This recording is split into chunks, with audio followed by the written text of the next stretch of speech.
On today's episode of The Unwritten Rule, we have the linebackers preview. One of the best rooms for Mizzou heading into next season. We talked all about it. The addition of Josiah Trotter, expectations for Khalil Jacobs, Triston Newson, Nick Rodriguez, had some kind of bold predictions about him. Then, of course, we ranked the position as well, where it ranked among, kind of surprised where we ended up ranking it among the rest of Mizzou's positions heading into next season. But a ton of stuff talked about the linebacker room, talked about some of the younger guys as well, some of the freshmen coming in, gave our expectations for Derek Nicholson in his first season coaching the room. So went deep, discussed everything. Payton has a really good bold prediction about Khalil Jacobs and what he thinks he'll be with a full season healthy in Mizzou's linebacker room. So great discussion. And then finished off fun quick hits episode. We did talk about the offensive line changes and Cayden Green going over to left tackle. So we gave our take on that in quick hits. Very interesting development. Maybe not in a good way for Mizzou's offensive line, but we talked about that to start quick hits. Had some Mizzou in the NFL updates and talked about the AP poll coming out and Mizzou not being ranked in it and what we thought about that. So great show for you guys. Just 2 position previews left before our season preview, and then we get things started with Mizzou football in 2025. So very excited. Subscribe on the YouTube if you're watching. Follow us on Spotify, Apple Podcasts if you're listening. Give us a follow on TikTok. We're trying to upload on that more as well as the season gets started, little clips from the episodes and some other stuff. So, let's dive into it. Linebackers preview. The Unwritten Rule starts right now. Marcel, where are you going with that disc? You are not putting that on again. Marcel, okay, if you press that button, you are in very, very big trouble. Attention. Everybody stop what you're doing. It's time for The Unwritten Rule, a Mizzou sports podcast brought to you by the Believe Network, alongside Peyton Haverman and Kenny Van Doren. Here is your host, Jack Knowlton.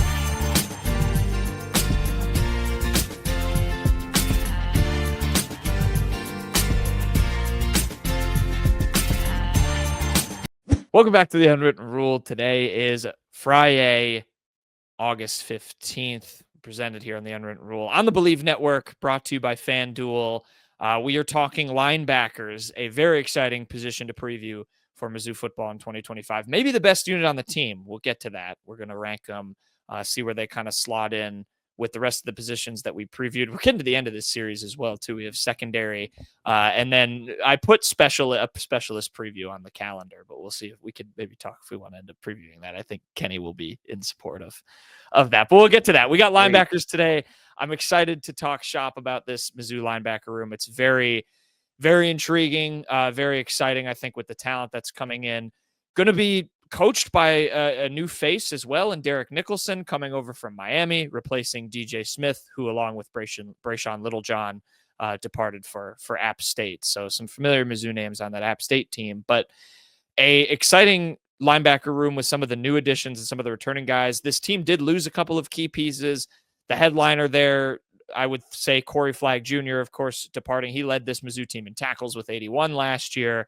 A couple of guys on the fringes. I mentioned Littlejohn. Will Norris is gone. The other big-ish one, Chuck Hicks, had 33 tackles last year. He also is out of eligibility. But, I think if you talk to most Mizzou fans, they won't be too worried about the guys who are coming or who are leaving or have departed because of the returners and newcomers in this linebacker room. Some key returners, Khalil Jacobs comes back. Triston Newson, of course, comes back, long tenured Tiger now. And Jeremiah Beasley is going to be back as well. Brian Huff, Nick Rodriguez, who had a super exciting freshman season, is back as well. And then a few newcomers, the headliner, of course, being the West Virginia transfer, Josiah Trotter. He comes over, and then a couple of interesting recruits as well, who I'm sure we'll talk about. Dante McClellan, 4-star out of Ohio. Jason King, the 3-star out of St. Louis. So a lot of names throw at you there. The depth chart on our lads, I don't mind mentioning that. Obviously, it's not set in stone. At the will, they have Triston Newson, Khalil Jacobs, Brian Huff, and Dante McClellan. At the mic, Josiah Trotter, Nick Rodriguez, Jeremiah Beasley, and Jason King. No set in stone things there, but to give you an idea, fellas, this is a very exciting room. I think we're going to talk a lot more about what we're excited for with it than what we're nervous about. So I will open up the floor. Peyton, I'll ask you first, if you can pinpoint one thing, and I won't limit you to that. I think there's several really exciting pieces and things to talk about with this linebacker room. What stands out to you the most with what you're most excited for Mizzou's linebacker room in 2025? I think it's got to be the youth. I mean, there's so many good names in here, just from guys that Mizzou pretty much got straight out of high school. I know Jeremiah Beasley technically doesn't really count in that department, but he only really spent spring with the Michigan Wolverines before transferring. So he's a guy I throw in that mix. Nick Rodriguez, who I didn't even realize until you guys said it before we started recording, actually got on the field way more than I thought he did last year. I knew he was probably a special teams guy. He played a lot in the bowl game, as did many of the young guys on the roster. But I had no idea he was already someone that had seen the field plenty, and he's someone that we've heard a lot about in this fall camp. So he's a guy that I think you got to be super excited about. Josiah Trotter, like you mentioned, Jack, the transfer in from West Virginia, raked in a ton of freshman accolades last year, had 93 total tackles in his season at West Virginia in a Power 4 conference. It's such a fun room just before you even get to some of the older guys in the room. I mean, like you said, Jack, Triston Newson, I'd assume he's going to start. It's going to be his third year starting at Missouri, at least starting some games for Missouri. He had 71 tackles last year, bit more up and down last year than he was in the Cotton Bowl year in 2023. Hopefully he can get closer to that, but still a very experienced player. Khalil Jacobs, I think, is someone that was really, really encouraging to watch before his injury last year. He's back in the fold. And I mean, there's just so many guys I didn't even touch on. I know Dante McClellan is a guy that people are very high on. Kenny has obviously would know a bit more about him. It's a fun room. It's a good mix of youth and experience. And honestly, I'll be quite frank. I think the room got a lot better just by losing someone like Chuck Hicks. I was not a fan of his by the end of last year. A lot of bad penalties, a lot of inconsistent up and down play. He did not play in the bowl game. I think it allowed a lot of younger guys like Nick Rodriguez, like Jeremiah Beasley, to get more snaps at linebacker and kind of show the future of the position. And I think it's an exciting future. And it's a pretty strong youth in the sense that this isn't like a pushover depth wise. Mizzou was so deep at linebacker that they had to force out a transfer. I mean, they didn't force him out, but you look at where Mekhi Bayer was probably expected to start, not really be in a rotational spot like he was with Nebraska the last couple of years. And he leaves after the spring, goes to North Carolina, and you still got guys coming in. And it feels like the Khalil Jacobs ad is another transfer just because you didn't see too much of him last year because of that injury. Triston Newson, that's just a blessing in disguise that he gets the extra year of eligibility because of the JUCO ranks. I think this depth at this position is probably unmatched compared to some others, and the defensive end is really big too. But it's the same thing with these linebackers, the freshman ones. Excuse me. But Dante McClellan coming in, he was 4-star, big talents. He was ranked in the Rivals 250 or right on the outside looking in. Some were kind of seeing him more as more of the underrated guys in the Midwest. Him and Jason King aren't the biggest talkers, but they do a lot of their talking on the field in different ways. And Dante McClellan was raved from Nicholas Rodriguez for his ability to move and just the way he kind of showed that early on because both of them enrolled early. And then Jason King is like a stat monster, and he's also like a genius, according to Nick Rodriguez. He was just knowing every single coverage, every single play when they would get in the huddle, even in spring ball before fall camp, and just knew exactly how things were going. And those were two guys that needed to get on campus early. Their position coach, DJ Smith, wasn't there anymore by the time they enrolled at Mizzou, and they needed to get around Coach D. Nick, and D. Nick spoke highly of both of them, and he spoke highly about a lot of these young guys in this room. And it's a nice youth movement, but it's also just not a pushover. I think that's the big thing about the guys behind a lot of these tenured starters that will be in the first line for this linebacker group, and a lot of those younger guys will see their opportunities when they see them. Kenny, that kind of prompts a question for me, and I don't think it's every day. We can talk about the players and the depth of this room all day long, but to me, I don't think it's every day you see a team, especially at the level that Mizzou's at, get a new coach and be so excited, for the process. Like, I think that I've read so much good stuff about Derek Nicholson. I think you could argue he's another piece of this room that is exciting, and what he's going to bring to it in terms of his leadership, both on the field and in the recruiting ranks. Certainly, it seems like he got off. I read a quote about him that he literally said he hit the ground running in that aspect. What have you read and heard about just Derek Nicholson's kind of presence? Because I think he as a leader of this room can elevate it to another level on top of the play you're already going to get from the guys in the room itself. I mean, I think anyone is excited about a new coach, no matter who he is. I think that's one big thing, is that when there's a new coach that comes in, especially from Miami, leaving the ACC, leaving a program that's really on an upswing too, for the SEC, for Missouri, people just get excited about it. I mean, it could have been anyone, but I think with what they see in D-Nick too, is a lot of like those recruiting assets that he brings with different states that he's very accustomed to. He's coached at Louisville. He's coached at Miami. He has ties across North Carolina and into South Carolina as well, just being from that area of the country originally. He's big presence in Georgia. Went to see a bunch of the Mizzou targets that were even being targeted by other positions coaches like Jacob Yoro with Tony Forney Jr., one of the defensive commits for the Tigers. A lot of those connections to South Florida, but I think you're still just waiting to see it. They do have Keenan Harris, which, I mean, it was probably a little bit easier of a pull in just with how much he loved Mizzou and how long he had been a Mizzou target. But you're still waiting to kind of wait and see to see how he kind of gets his other guys in the room that he's looking for. And one big thing that I think really sticks out about that character and what you were asking about, Jack, is that I asked Coach D-Nick on media day right before fall camp, is like, how many of these guys did you actually know, coming into the year? He said, I offered some of them, either at Louisville or Miami, knew a little bit about them, but really didn't have too many strong connections with these guys. And I think that was a big positive, is that they meshed so well. And he said, like, I can't believe it's only been 6 months, because he feels like he's been there so much longer. So I think that kind of speaks to the character and speaks to how well this room has tightened up with how many new faces are, especially at the coaching spot. I have a quick ranking question for both of you guys to go back to Josiah Trotter and him coming in. Payton mentioned the accolades, all the tackles, the 93 to go back. I mentioned Corey Flagg, I think was 81. So Josiah Trotter would have led this Mizzou team in tackles as a freshman last year. Was a freshman All-American. Where does he rank for you guys among the transfers this offseason before the year gets started? Because I was writing a few down. I feel like if you're talking like a pantheon, it's Ahmad Hardy, Bo Prabula, Jalen Catalon, maybe, who we're going to get to in the secondary preview. Maybe you throw Damon Wilson in there, and then it's him. In terms of maybe importance before the season, where does he rank for you guys in the transfer pantheon? Importance is tricky. I think it's a bit lower just because I am pretty confident in pretty much everything else going on in the linebacker room as well. He almost feels like icing on the cake.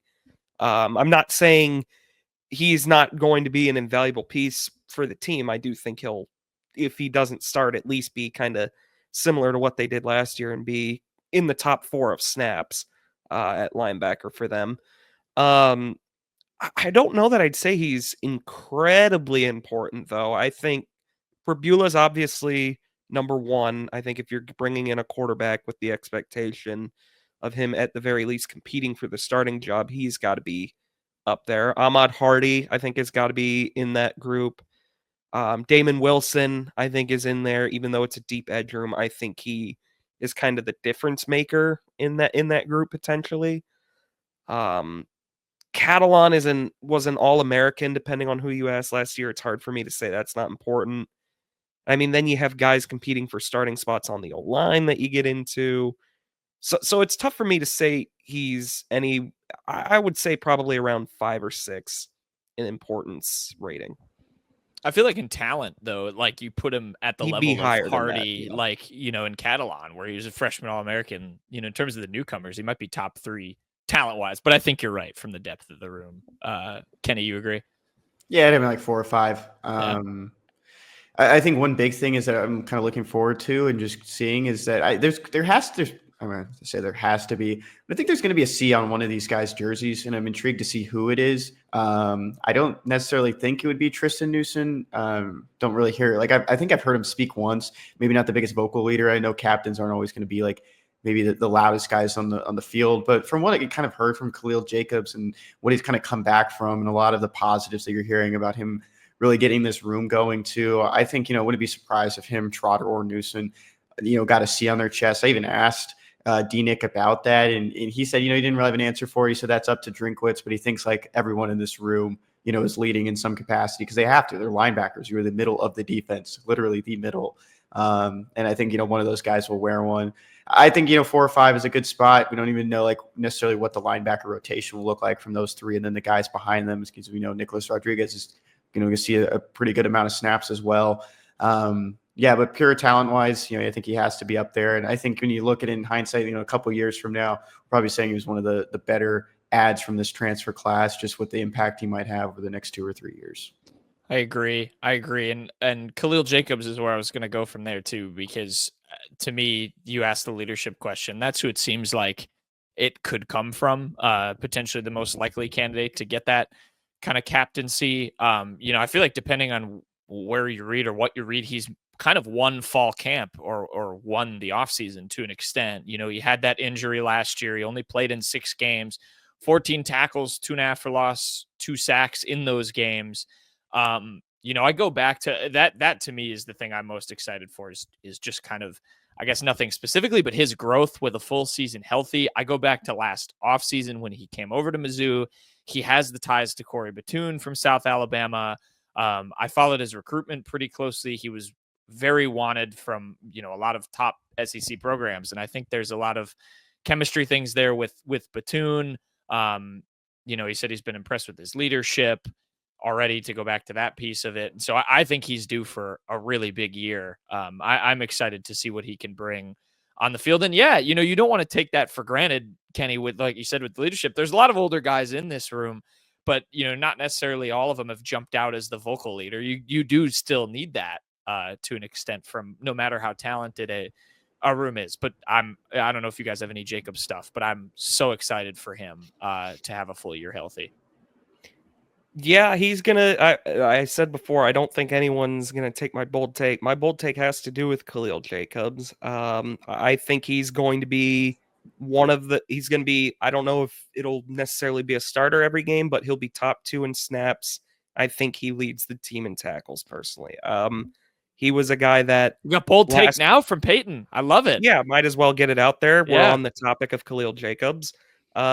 He was a guy that production was ramping up as the season went on before his injury. He's a guy I think that the team clearly started to trust more. It seemed like his snaps started to kind of uptick as the season went along. I think he's got great speed, like you mentioned. I think he's the most capable guy, at least the most proven, probably, to be good in pass coverage. He's a guy that I think they're going to trust a lot.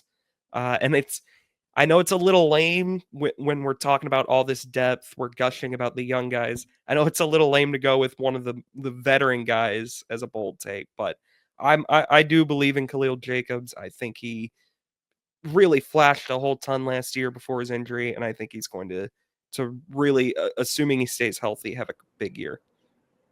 It's a position group that's been banged up a lot over the last couple of years. Don't want to predict injuries, but there's going to be times where someone goes down, and you're going to have to expect some of these sophomores to step up. And we mentioned Nick Rodriguez being that guy who's probably going to fill a void if something happens, and he's going to be in that in the 2 deep to start. I think Jeremiah Beasley is poised for a big year. I think he had a good amount of snaps last year. He's over 100 when that includes special teams, up to 147. He played in 12 games, 8 tackles. I think there's going to be a significant growth there for him. There's a reason he was going to go to Michigan to start his career, and he ended up at Missouri. Excuse me. I think there's a good relationship there just with the rest of the linebacker room. He's very close with Dante McClellan too, so I think that's a positive for getting him up to speed. And he's probably in a good spot already, but having that just that connection too is a big one. Just being Midwest guys, but I think Jeremiah Beasley's poised for a big one. I don't know about a number for tackles, but I'll just throw out 40. I think 40 for Jeremiah Beasley is a pretty big uptick from this past year. And that's looking at a guy that's probably 5th on the depth chart, the 5th option among those linebackers, probably the 3rd string. So I still think he's poised for a decent breakout campaign. I like it. Payton, to go back, Khalil Jacobs was 9th on Mizzou in coverage grade from PFF, was like a 65. So that plays into your kind of coverage piece argument with him being good in pass. They include cornerbacks and coverage safeties in those. They do, yes. No, that's not. Yeah, Dalen Carnell was one, obviously safety. A couple other guys. But yes, for linebacker, the only linebacker ahead of him actually was Nick Rodriguez at 68.7, and there is. I think I'll get to my bold take. I'm kind of framing one about him. I had one about Triston Newson, but Payton, I don't think you're bold at all to go back to Jacobs to say, that he'll lead this team on tackles. I think if you ask most people, they probably would think it would be Newson, just given the experience and how long he's been a starter. So I don't think that's an unbold take by any means. I was struggling with this because we've done obviously what we're excited for, what we're worried about, and then a bold prediction. Is there anything? I'm not to say it's a completely flawless room. No team is, but is there anything in particular that gives you guys pause at all with this linebacker room? Because to me, I just kept going to hypotheticals where I'm like, if Derek Nicholson is just a bad coach, but we literally were just talking about him as having an instant impact on this team since he's come over and on the recruiting trail since he's come over. So, that feels even a little far-fetched. And then I go back to the leadership thing, or something that happens if Jacobs or Newson gets hurt, but we've just been gushing about the depth on this team. So I'm not really sure what it is, if you can define a distinct weakness or question with this team. For me, is there anything that stands out to you guys that gives you any pause with this linebacker room? I have one, and I think Payton could probably build off this too because he's spoken about it at length. You do see a lot of linebackers get involved in special teams, and even some of the starters will have different roles. But with Drinkwitz and Link trying to see a little bit more of the better players in special teams, having the more better units, not just the backups on the field, not just the backup tight ends or backup corners. Trying to see a stronger unit because it's been, a thorn at different parts the last couple of years. I do wonder, how much that could really affect or slow down any of the linebackers. They are really the workhorses of the defense, but I was wondering, Payton, if you had any concerns with just maybe seeing a lot more of the starting linebackers involved in special teams. Yeah, again, I think that's really foolish to put starters at any position on special teams like that. I really think if that is necessary for them to have the special teams improvement they're looking for, I think some questions need to be asked in that room, to say the least. It would concern me a little. There's a lot of injuries, especially on kickoffs.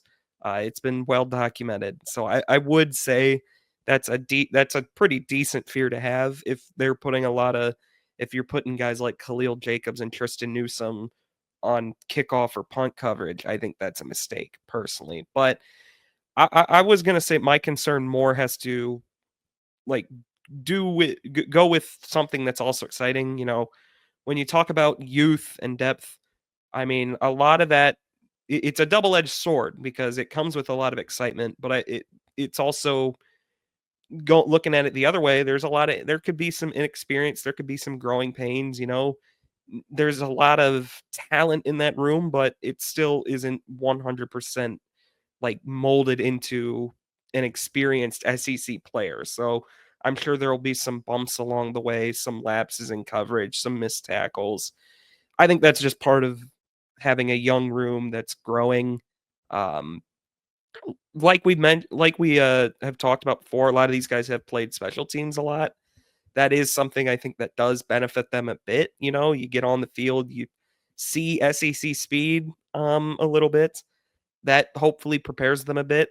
Now, that doesn't mean I still want them on special teams if they're playing starter level snaps on the defensive side of the ball. But I do think my concern would be, does the youth look 100% ready to go in such a year where Drinkwitz has said it's the most talented team he's had at Mizzou, he thinks. It's a team that I'm sure they expect to at least push for a playoff spot. So kind of don't have time to have a lot of growing pains, especially going later into the season. So I'd say my concern, as well as some of the most exciting parts in this room, is the youth and the inexperience. That plays into, I was just kind of writing down bold takes as I thought about them for different players. But Kenny, I feel it's maybe apropos to ask you this with some of those younger guys, King and McClellan in particular. You look at what Nick Rodriguez was able to do last year with his 18 tackles. I'm going to have a bold prediction about him, so I'll gush a little bit more Nick Rodriguez in a second. But is there one of those two guys? Could you foresee them? And maybe part of it is that it's a deep room and they just don't have the opportunity to get all the snaps. But is there an opportunity for one of them to be the Nick Rodriguez of this season? You paraphrased it, but I wrote down that same quote that he had about Dante McClellan. I love how he moves. He just said, I like how King is mentally focused. He has good retention. They're both great young guys. The take I wrote down formally was that one of them has 15 tackles this year. Nick Rodriguez, I was going off of his 18 as a freshman. Is there a potential there for a bold, a guy to come out of nowhere with two of those younger guys, given the attributes they seem like they have and the praise that they've earned from the staff and their teammates?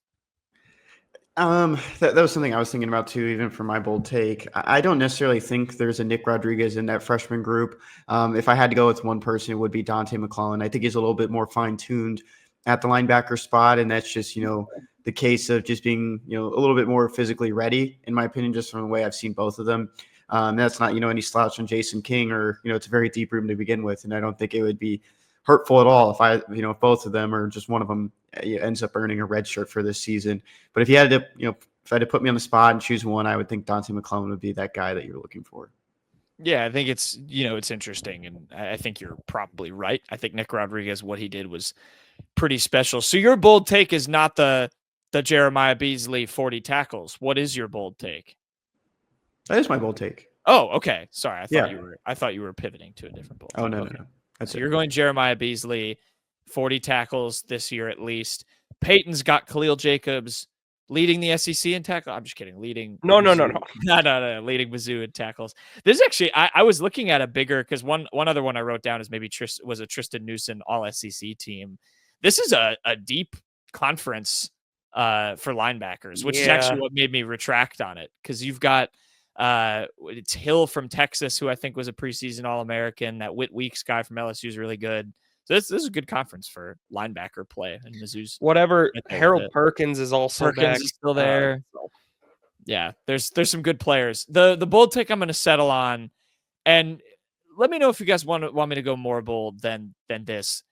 So Nick Rodriguez, I was looking at the PFF stuff. He was there. I know it was albeit, and he played 83 defensive snaps last year, so that's always a little bit of a caveat. He didn't get over that 100 threshold, but he appeared in 9 games on the defensive side of the ball. He led this Mizzou team in run defense grade. He led this Mizzou team in tackle grade, 87.2. My bold take was that he was going to double his tackles from last year's 18, so that'd be at least 36. And the only reason I didn't instantly go more than that was because of the depth of the room. But I don't know if that's even not bold enough. But I think he's going to be great next year. I mean, if everything we're hearing out of camp is accurate, he's going to be a guy that I would think is at least top 3 or 4 in linebacker snaps. And the way Mizzou has rotated linebackers the last few years, I would say double is probably not bold enough. Okay. I mean, I don't have the tackle numbers for the whole room from last year in front of me, but I would think he could get more than 36, to be honest. Especially, I mean, Kenny predicted Beasley, who he said might be healthy at 40. At 40. And I would say I think Nick Rodriguez is still probably going to play a little bit on special teams, so I'd assume he'll get a couple more there just to kick in. So I think 36. I would probably say that would almost be a little disappointing for him if he winds up with that. All right, how about we're just live workshopping? So triple that is 54, triple 18. I'd have to see what the numbers were last year. Flag had 81. That 81. He led the team. Yep. Newsom had 50 something. Yeah, Newsom was up. I think he actually had 74. I think he was even closer. Oh yeah, no, he had 50 something the year before. He had 71 last year. Yeah. I'd assume Hicks had a pretty decent number. Hicks was 33, I think. Something along those lines. Yeah, and hopefully Nick Rodriguez is better than Chuck Hicks. So I'd say 36. I would go bolder than 36. Maybe not quite to 54. How about 50? That's not quite to 54. Yeah, I guess. We're going bold. I'll go 50. We're going 50. Okay, 50 tackles. 50 tackles. Yep. I just think he's really good. I think he graded out really well. I would have to say there is probably no world that exists where all three of our predictions come true. Well, that's why it's fun. You see who's right. I We're doing don't think there's a way. we're doing the Khalil inside. Jacobs We're doing the leads inside the the team. NBA. You put them all on the Post-it note, and then you rip them off. Yeah, are we writing all these down? Yeah, I was going to say, I have don't them think down. I have them Okay. down. They're all written down. Okay, good.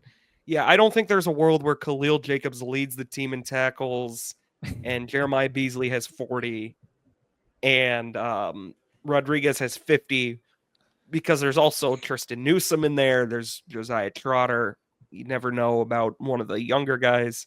I don't think there's a way all three of ours come true. Missouri just doesn't. They run out a new formation. It's a 4-5-2. So they play with 5 linebackers and 2 DBs instead of 2 linebackers, 5 DBs. That's how. Boy, that'll be really good. Like I'd love to see what they do when they see 2 slot receivers on the field. Good luck. Good luck, Khalil Jacobs. Khalil Jacobs, 65 pass grade coverage. They'll be fine. All right. Where are we ranking this one in our list? So as a reminder, our last episode, we split defensive ends and defensive tackles. We ranked defensive ends 1. So it's currently defensive ends 1, running backs 2, wide receivers 3, defensive tackles we put 4, tight ends 5, offensive line 6, quarterback 7. I think they have a case for number 1 linebackers, but where would you rank them?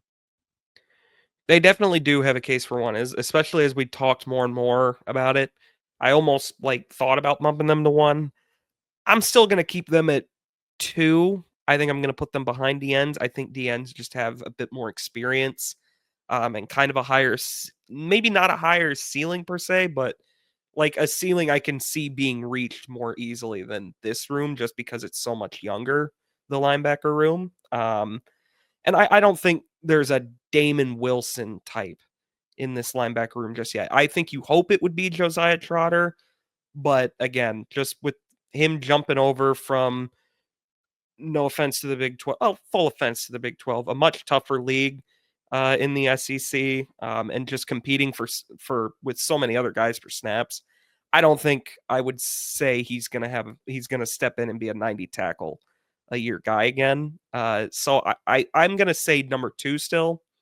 I do think it's a great room. I think Trotter will be good for this team, and I trust this room very much. Kenny, from everything you've said, Nicholson seems like a very, very capable coach. So I trust the transition there.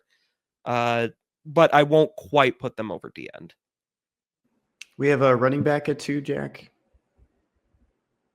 Correct. Sorry. Yes, I was honestly thinking double-checking. even putting linebacker at 3. I don't think Curtis Looper has shown any reason to ever be worried about the running back spot, no matter who. He turned a D2 guy into an NFL talent. So, and, what is he going to do with Ahmad Hardy? I know I was a little bit skeptical, how much of that production is going to mirror right away or even get better at the SEC coming from the Sun Belt. But I was even thinking putting linebacker at 3, and I don't think it's not really too much of a knock because those are 3. Those 3 are strong position groups. You need 2 running backs in the SEC, and I think Missouri has a couple that can really, fill different roles as a blocker, and Jamal Roberts as a big power guy who can hit you, and Marquise Davis. I think there's a lot of good tools there in the running back room, and I think I like 2A and 2B between running back and linebacker, but I would probably put running back 2, and I'm fine putting linebacker 2 if that's the case. So I'm kind of a tiebreaker then, I guess, if we're gonna go 2 or 3. So no number 1 for linebacker. I mean, I certainly am. The Curtis Looper point is a very good one. Compelling argument. Very good argument. They have had a good rushing attack every year. Yeah, and Derek Nicholson is Looper. Yeah, and Derek Nicholson is a first-year head coach. Not a head coach. First-year position coach. So there's an element of prove-itness as much as we all think he's going to be pretty good. All right, Kenny, I'm gonna. You sold me. I'll put it 3. Or do we want to do the 2A 2B thing? Here we go again. Jack and Kenny ganging up on old Payton. I'm not. I was messing with that. There's a case to be won. So Kenny makes a good argument. I mean, I trust Curtis Looper less than Jacob Peeler. Yeah, what's the coach top 5 assistant coach? Yeah, if we do a coach top 5, Looper is probably 2 for me behind Peeler. I kind of want to do 2A, 2B then, because I really like this linebacker room. Well, I think you two make good arguments. I'm totally fine if we put linebacker 3. Like, all right, we'll put it 3. So defensive ends, running backs, linebackers. And then we have 2 more positions to slide in with cornerbacks and then the special teams unit next. So and safeties. Or sorry, we're doing just defensive backs. And I guess we could split them up like we do for D tackles. And yeah, my confidence yeah. between the corners and safeties could not be more opposite. That's fair. That's fair. So we'll preview that position next, but there you go. Linebackers. Fire off your linebackers takes. If you got any bold predictions about some of the guys in that room in the comments, if you're watching or listening, do that on Spotify too if you want. But very exciting room headed up by Derek Nicholson next year. Any other final quips, fellas? There's some bonus. When I went back and listened, there's a couple of positions that there were some other bold takes discussed that I also wrote down just for fun. So fire away. Yeah, I mean, we talked about so many different guys. I'd be remiss if we didn't mention that Josiah Trotter, obviously, like you're an All-American freshman.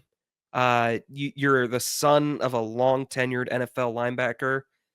That there's a lot of intrigue with him, and I do think he will step in and have a huge role for this linebacker room. There's going to be a good linebacker in this room that probably doesn't get very many snaps, in my opinion. I think there's a world that exists where the 5th linebacker on this team could go somewhere else at the Power 4 level and start. That's how deep I think this room can be.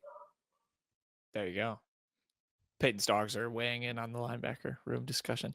I agree with that take. I don't envy, the coaching staff in terms of how they're going to manage this rotation, but hopefully they can manage it well enough to keep Mizzou's defense at the level that I think a lot of people think it's going to be at going into next year. So there you go. Linebacker position preview.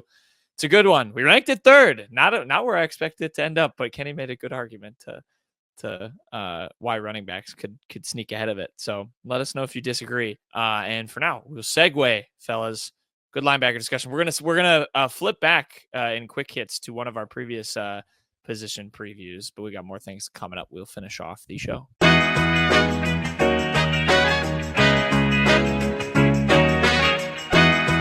Okay, quick hits time. We'll finish out the show. We have Jersey of the Week. Kenny, what's your Jersey of the Week? Very fitting. Just right after our linebacker preview, my Jersey of the Week goes to Josiah Trotter, who was named to the Lombardi Award watch list, which goes out to the best linebacker in college football. Both his dad and his brother played college football at SFA and Clemson, respectively, and now it's his turn to play in the SEC. First one to play in the SEC of that trio. Yeah, very exciting. Now, do watch lists count as our rule for once you get one preseason award or anything like that, we don't bring it up again? I forgot about it with Tollison.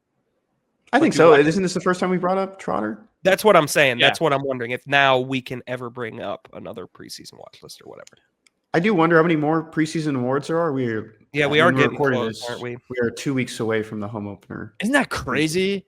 I know week 0 is next weekend. I was texting our good friend and friend of the program and good colleague Jack Sobel about who covers Notre Dame about like a Notre Dame thing, and he was like, no, this has to get solved. They play Miami in like a week, and I was like, oh, you're right. Like I didn't even realize that it's just right around the corner. I'm so excited. Congrats to Josiah Trotter. Payton, your jersey. My Jersey of the Week is going to be Brady Cook. Because Brady Cook, it sounds like Jets fans are starting, and media for that matter, are starting to get accustomed to the Brady Cook mentality. Tweet here from Dan Leberfeld, who's a Jets reporter. He tweeted, "Did Brady Cook go to a faith healer back at practice one day after being taken off on a golf cart and flexing his injured right lower leg in stretching drill?" Anyone that's familiar with Mizzou the last couple of years is not surprised by this. I mean, Brady Cook, the very highly publicized comeback against Auburn last year. The dude would rather, just die out there than, I think, sit out a game injured. He is just a warrior in every sense of the word. I do love that narrative is being spread further to the NFL. Yeah, the Brady Cook hospital game, that security footage. What's your theory, Payton, that he just went to the Mizzou market to get a snack? I've always joked that, but I went back and watched it, and there's very clearly an MU hospital seal in the footage. So he did. It got fully refuted. That's tough. Yeah. That's tough.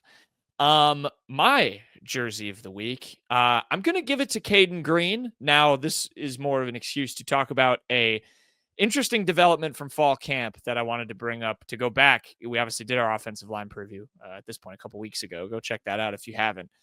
I wanted to get your guys' take on this. It was an interesting development coming out of Mizzou's recent scrimmage. The offensive line looked a little bit different than what we talked about. Cayden Green went over to left tackle. He was playing there. They had Dominic Giudice at left guard, Connor Tollison, well, when he comes back from injury, Connor Tollison at center, Curtis Piegler at right guard, Keegan Trust at right tackle. Interesting wrinkle to we talked about the left tackle battle. Now it looks like Cayden Green's going to get deployed over there. What do you guys make of this? I wanted to bring it up as a bonus convo topic to the linebacker talk, but interesting that, obviously you had Javen Richardson, Johnny Williams were kind of the guys seen battling for that left tackle position. Now it seems like they're just going to stick Cayden Green out there. Obviously, Giudice has gotten some praise in fall camp. But yeah, what are your guys' thoughts about it? I won't yap any further. Yeah, I might bump a line below quarterback in confidence ratings. Because I'll be honest, I don't think there's any way to spin moving your preseason, highly hyped, All-American potential left guard out to left tackle 2 weeks before the season. I don't think there's any other way to read that than Johnny Williams and Javen Richardson are not getting it done out there. I know people have said, well, they're trying to get the best 5 out there. I don't think that's what you do when you're moving a guy like Cayden Green out to left tackle 2 weeks before the year starts. I honestly was also a little surprised it was Piegler getting in at right guard as well. I've been saying the past couple of years it'd be nice if someone like Piegler would step up.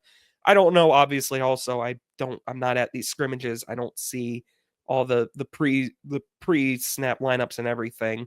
Maybe it was just getting Triston Wilson a couple snaps off or something, because I would have thought he would have been the guy that stepped up on the interior. But I'm not a fan. I think the past few years we did this song and dance about moving Armand Membu around a whole bunch before the year to try and get, quote, the best 5 on the field.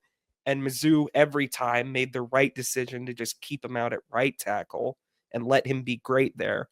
Now you're moving Cayden Green, who definitely by the end of the year, and everyone kind of thinks will be a stud left guard. I think moving him out to left tackle, I don't think it makes the O-line that much better. Maybe it makes left tackle a little better, but now I think your interior is significantly weaker. And it just doesn't inspire a lot of confidence when you're making a move this major 2 weeks before the year. I know some people are saying that it makes the O-line better. It's going to get the best 5 on the field. I don't know how you read this as anything other than Javen Richardson and Johnny Williams have not been good at left tackle. That's all I read into this. I don't read it as a get the best 5. I don't read it as Cayden Green will be a great left tackle move. I view it as, well, he'll be better than the other 2 options. My 2 things, Triston Wilson, primarily a center now. I think that's maybe why you're not seeing him at that guard spot. And then the one surprise to me was Jalen Early. I thought that he would be that guy instead of Piegler Payton when you were kind of thinking about other guys. That's he's a true, Florida yeah. State transfer. That was the first one that came to mind for me. I guess he's just kind of strictly in the 2 deep to start. Very versatile, but kind of poised to be more of an interior option for Mizzou. Yeah, I mean, I share your sentiment, Payton. I think this is a move that if it needed to be made, it would have, if it needed to be made in Cayden Green's best interest, it would have been made a long time ago if they thought he could really stick it out better at left tackle. I think you're exactly right. I think it's the 2 guys that position aren't getting it done. And that does worry me for the whole of Mizzou's offensive line. Obviously, I think Cayden Green can still do fine, but yeah, it sucks. You see him on all these this is not a direct mention of preseason watch lists, but you've seen all of Cayden Green on those. And it's for the guard position. And so hopefully, for him too, this is a guy with legit NFL buzz. I hope that doesn't kind of hurt his development. You see tackles shift inside all the time when they go to the pros, but I thought about that piece for Cayden Green as well. But yeah, I think this is a move that shows that Mizzou's offensive line might not have all of the depth that we thought it did at the time when we were previewing it now. So we'll see. We'll see what that left side of the O-line looks like. But yeah, it looks like Cayden Green probably going to play left tackle for Mizzou in 2025. I like no cap, and he's the main bird. Tony's going to help us segue into some more positive vibes. The main bird himself. You have the main bird himself as your main bird. Not He's you. not the main bird himself. I don't know why you guys keep saying that. Ronnie DeGray is the main bird. Well, Sorry, okay, Ronnie. yeah, I meant, dang it. I even thought about that the other day and meant to say that. Dang it. Because he's sitting next to Ronnie DeGray in the clip. All right. The main bird referencer himself. There you go. Sean East II gets my main bird because it's named after him if you want. Thank you. If you want maybe another bird tie, stingers, which is a reference to a bee or a hornet, has wings. It flies like a bird. Okay. But this happened. I think it was like Monday, so we didn't get to put it on the Sunday show, or it was a Sunday night. But Sean East broke the CEBL single season scoring record. He's currently at 546 points when he broke it. Pretty cool for him. You don't hear too much about the Canadian Basketball League, but this is a pretty good step forward in his pro career. Thank you, Jack. That was Sean East. That wasn't me. Bird. No. Main bird. Yeah. No, good for Sean East. I mean, he showcased so much of a scoring bag in the infamous 0-19 year at Mizzou. Definitely doesn't surprise me he's able to do this in an international league. I guess it's not international in the traditional sense that we think of it, like out in Europe or anything, but yeah, this is very, very exciting for Sean East. He's been killing it over in Canada. Payton, your bird. My main bird of the week is going to be Chase Daniel. Chase Daniel tweeted this just this past week. Something special is coming, .. #MIZ. And a silent video of him screaming. You can definitely tell if you read his lips. He's screaming, "This is war," at the clip, or just kind of at the camera. It looks like he's going to be part of the pregame hype video for Kansas. Of course, going to be, I'm sure, one of many noted Mizzou athletes. If you're looking for the bird connection, by the way, he played for the Eagles. Geniuses. So that's my bird connection there for Chase Daniel. What's that face, Kenny? Yeah, what is that face? He definitely played for the Eagles in 2016. There's a better bird connection that this is a video for the border war. Why would I make my bird connection that ugly bird? We do that we literally do that all the time. He played for the Eagles. He did. No, it's good. But yeah, Chase Daniel, always been a big Mizzou guy on Twitter, just showing more love. Yeah, it's just a couple of Saturdays away from the border war returning to the gridiron in Memorial Stadium. So yeah, very exciting. We'll see what other things they roll out. I hope they do some more special stuff. My main bird of the week is going to go to Luther Burden. That is not my bird connection. His high school was the Flyers. Luther Burden, this is just kind of more Luther Burden propaganda. Comes from Jordan Schultz, pretty tapped in NFL analyst and Big J Journo, I guess. I lost my train of thought for how I was describing Jordan Schultz. Bears rookie Luther Burden has earned strong praise over the last week for the work he's put in to grasp Ben Johnson's offense, along with his attention to detail.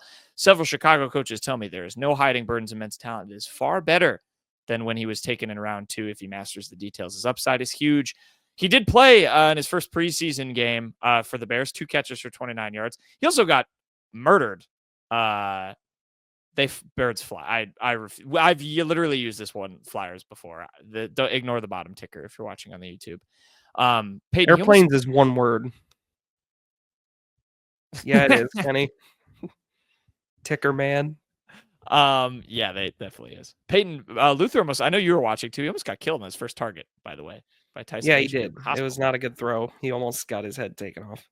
I have some lines to throw at you from FanDuel, Payton, as our resident Bears fan for Luther Burden. Offensive Rookie of the Year, he's plus 5,000. Not taking that. And then there's actually one most regular season receiving yards. It is plus 15,000, which is wild. Yeah, that's a waste. He's Kenny's having a blast with the ticker, by the way. I'm ignoring him. Luther Burden to score a touchdown on his first offensive drive is plus 2,700. This is the one I think is kind of interesting, Payton. And I know you've kind of been tapped into where he is in the depth chart and stuff, and kind of plays into the Schultz thing. Plus 450 to record 750 or more receiving yards. Yeah, I don't think he'll get there. You don't think he'll quite get there? All right, not going in. Not I'll have some more lines to feed, I'm sure, as you know, when we actually get in the season, some per game stuff. But I was looking up some preseason Luther Burden odds. But yeah, some good propaganda for him from Jordan Schultz heading into the season. We'll see how he does in the rest of preseason. Best thing you learned this week, Payton. What did you learn? Best thing I learned this week is that athletics are back at Mizzou. Mizzou Athletics actually tweeted it. Tweeted we are officially back because soccer, they kick off their first game the day we're recording this, actually on Thursday, August 14th. They kick off at 7 p.m. against South Dakota State. Then volleyball has its black and gold game on Saturday, August 16th at 2. So yeah, guys, we're back in the athletics season now. Yeah, I'm very excited. Like we just were saying with football, this is a recurring through line of this episode is just realizing that it's mid-August and everything is back. Yeah, excited for soccer. They need to break through with at some point in the next couple of seasons. I feel like they've always been kind of mid-table and need to take the next leap forward. Kenny, best thing you learned? Best thing I learned this week, maybe not the best thing for Oklahoma fans with the kind of scenario that John Mateer is in with that's a quarterback transfer from Washington State, just with his Venmo, I guess former Venmo, not former, but old Venmo requests and payments came out, and it looked like he was, sports betting. Don't have to get into that because who cares? This is about Bo Pribula. Colin and Coma posted this one to X, the Everything app. Everything happens on X. Bo Pribula paid his brother, Cayden Green. Doesn't tell you the amount, but he said, go get yourself some V-Bucks on January 1st, 2022. That's New Year's Day. Like, that's the funniest part to me is that he did this on New Year's Day. I guess they kind of were going to run something that night. Nothing like starting the new year by dropping Tilted, Kenny. I mean, come on. I don't even know if Tilted Towers was around. Not in 2022. Probably not in 2022. You're right. Out then. But that was my favorite thing. I didn't get to see any from Sam Horn, but this was the big one just of the Mizzou players. People were cheering. Yeah. Yeah, it was a real slice of reality for, I think we've all done that with Venmo payments. If you just name it something that is not the payment, and who knows what the situation with Oklahoma will be. But I do know Bo Pribula very close with his brother, so it's very nice that he's giving him some cash to go spend some V-Bucks. What do you think he bought? What emote do you think he bought? Can you demonstrate, Kenny? That's what I was hoping he could demonstrate. Subscribe on the YouTube. Oh, he's orange justicing. Oh, that's brilliant. Oh, Fortnite. Man. Fortnite was peak back in the day. Fortnite was peak. Very good, Kenny. Very good. My best thing I learned this week, again, speaking of football and college athletics being right around the corner, the first AP poll came out.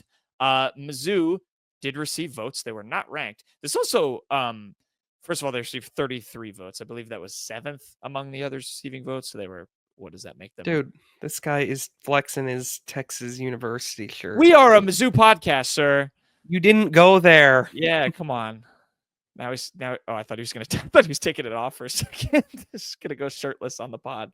I think Mizzou is 7th in others receiving votes, so that would make them what, like 32nd in the country or whatever. 33rd? 33rd. Or no, that was the amount of votes they got 33 votes. I think it's 33rd. Whatever.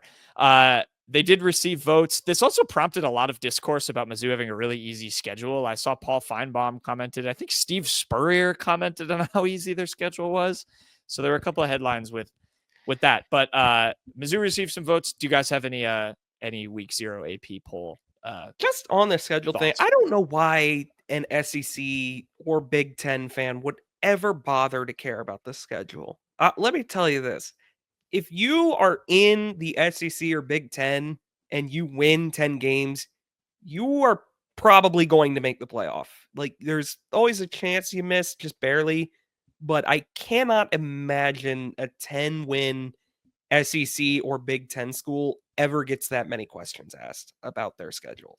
That's just kind of the way it is. It feels like arguing about something just to talk about something in the off season. But back to the AP poll, I kind of dug how low Tennessee was. I don't think they're very good this year, so I was happy to see them. Can I double down if I may? We do our own. Some of our friends do our own AP poll. I don't plan on ranking Tennessee at all. I think I might have left them unranked as well, to be honest with you. I just did mine this morning. Top 5, by the way, was Texas as Kenny flexed, Penn State, Ohio State, Clemson, Georgia. If you didn't see the AP poll, yeah, I know there's a lot of question marks around that quarterback position too. The starting quarterback is an App State transfer. I'm not going to really count him as a UCLA transfer, Joey Aguilar, because it was just a trade between UCLA and tennis. Yeah, just for the spring.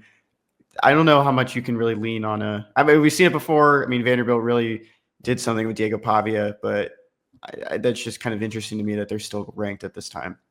I'm low on Tennessee. Other SEC teams, Ole Miss was 21, A&M was 19, Oklahoma was 18. South Carolina was 13. I also thought it was really funny they did Illinois and South Carolina after their bowl game. They had them 12-13. There's some fun beef there. LSU 9, Alabama 8, and like I mentioned, Georgia 5, and Texas was 1. So I assume people want to hear our takes on Mizzou being unranked. I'm not that offended by it. New quarterback. Maybe they should be ranked. I personally, when I did my poll, I threw Mizzou in at 25 just because I do think they've earned it a little. Whether you say it shouldn't matter or not, it's very clear previous years kind of bleed into the next year's rankings. I think Mizzou having back-to-back 10-win seasons and top 25 finishes matters. And I do think Mizzou's defense is among the best in the country. I think it'll be one of the better units in the nation. So I think Missouri probably should have been maybe one of those last few rankings. I'm not that offended that they're not ranked. I get having trepidation going into this season. Yeah, I'm in the same boat. I would have probably ranked them, but if they win their first 3 games, probably even if they beat Kansas, because that's a Power 5 win, they'll probably sneak in. Some other teams will probably lose.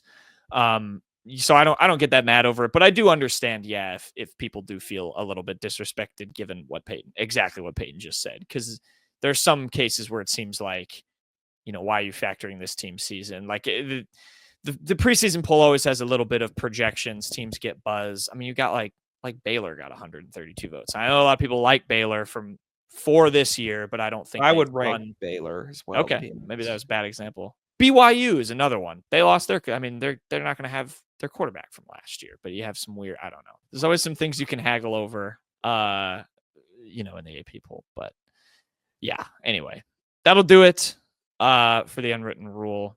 We will be back. We have secondary on Sunday to preview, so we'll talk about the Mizzou DB room and finish off our preseason. Yeah, this one comes from our favorite TV series, The Today Show. Guys, why was the broom late? Why was the broom late? Something was sweeping. Got swept away. You're on the right track. It needed a little push. I don't know. No, it's something with sweep. Yeah, it was something with sweep. If you want to take one more guess. I don't know. Because the broom overswept. That was lazy.